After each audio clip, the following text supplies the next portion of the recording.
Hi, boys and girls. It's Mr. Monica again. We're going to continue today with our story of The Wizard of Oz by L. Frank Baum. Yesterday we read chapter 5, and that was a chapter where Dorothy had met the Cowardly Lion. All right? And I gave you a little teaser and said the next chapter is called The Kalidas Are Here. I'm not sure what that means because I haven't read this story before. So we're going to find out together just who the Kalidas are. When the next morning came, it was still very dark under the trees. They began walking again and soon came to a huge ditch that split the road. The ditch stretched as far as they could see to either side, and it was very deep, with sharp rocks at the bottom. The sides were too steep to climb down or up. "How are we going to cross it?" asked Dorothy in despair. They all stood there and thought hard, until the Cowardly Lion said, "I think I can jump over this." "Then we'll be fine," said the Scarecrow. "The lion can carry us over on his back, one at a time. I'll go first, since I'm made of straw. If we fall, I won't get hurt." "I would," said the Cowardly Lion, peering into the big rift in front of him. "But we have no choice other than to try."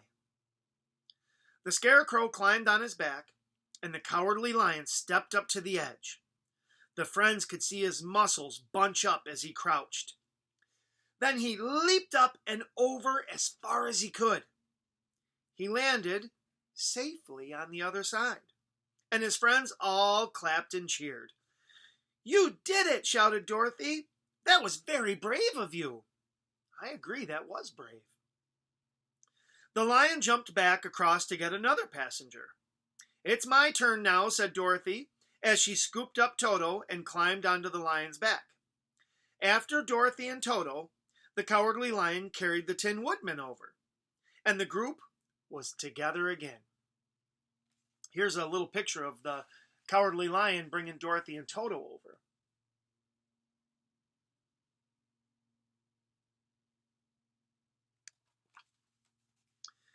They walked very cautiously now, because the woods were even gloomier on this side of the ditch.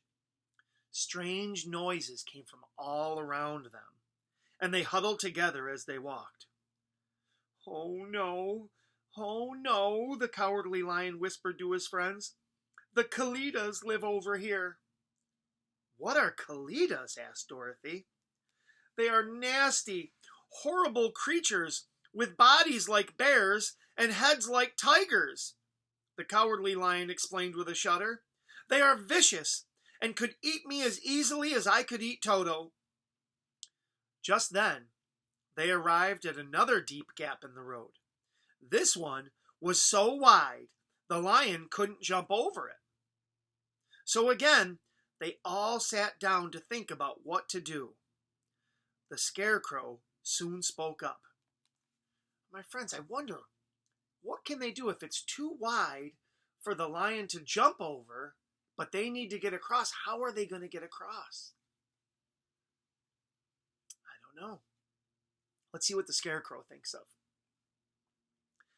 "I know," he said. "The Tin Woodman can cut down this tree here so it falls across the gap. Then we can use it as a bridge and walk over on it." He finished by patting the trunk of a huge tree which stood nearby. "Well, that's a good idea." "That's a great idea," said the Cowardly Lion. "It almost makes me think that you have brains in your head instead of straw." The Tin Woodman went to work and soon had the tree down and across the gap.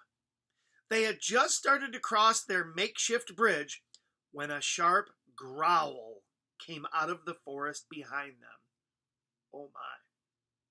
"What was that?" asked Dorothy. The Kalidas are here," cried the Cowardly Lion, beginning to shake and stammer. Indeed, two horrible beasts with bodies like bears and heads like tigers came bounding toward them. "Run before they catch us!" cried the Scarecrow. Dorothy ran over first, with Toto in her arms. The Tin Woodman followed, with the Scarecrow right on his heels. The Cowardly Lion, though, turned to face the Kalidas and gave such a terrible roar that it scared even his companions. That means even his friends. The Scarecrow was so surprised that he fell over. I want to show you a picture of the Tin Woodman cutting down the tree.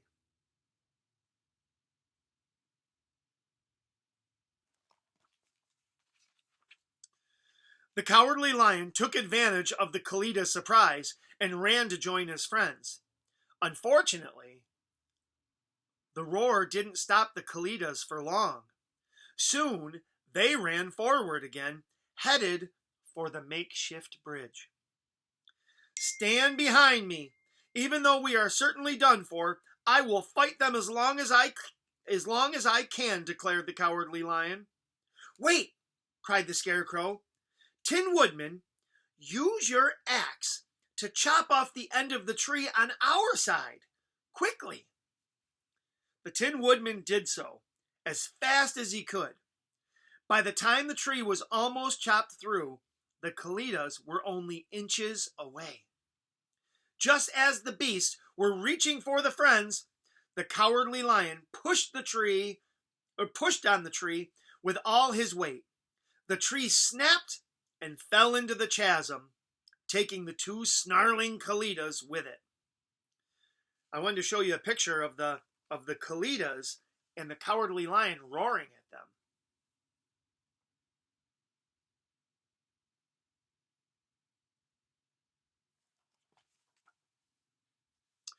Well, said the Cowardly Lion after a moment's silence, I am glad that we are going to live a while longer.